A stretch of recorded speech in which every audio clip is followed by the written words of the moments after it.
এই শীতে কি আর কেউ ওঠে? কি দরকার? এই শীতে গরম কম্বলের উষ্ণতা ছেড়ে আপনাকে না উঠলেও অনেকেরই উঠতে হয়। কৃষকরা শীত উপেক্ষা করে ভোরেই খেতে নেমে পড়েছেন। বাজারে দোকানদাররা সবজি সাজিয়ে বসেছেন।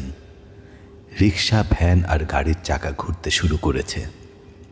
দিনমজুররা তাদের জিনিসপত্র নিয়ে নির্দিষ্ট জায়গায় এসে অপেক্ষায় বসে আছেন।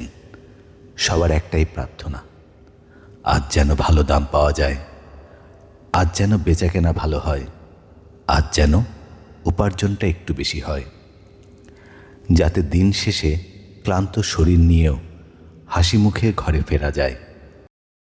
এই নতুন বছরের প্রতিটি দিন যেন সেই মানুষগুলো একটু বেশি হাসতে পারে, ভালোভাবে বাঁচতে পারে, পরিশ্রমের ন্যায্য মূল্য পায়। এই কামনায় সবাইকে হ্যাপি নিউ ইয়ার।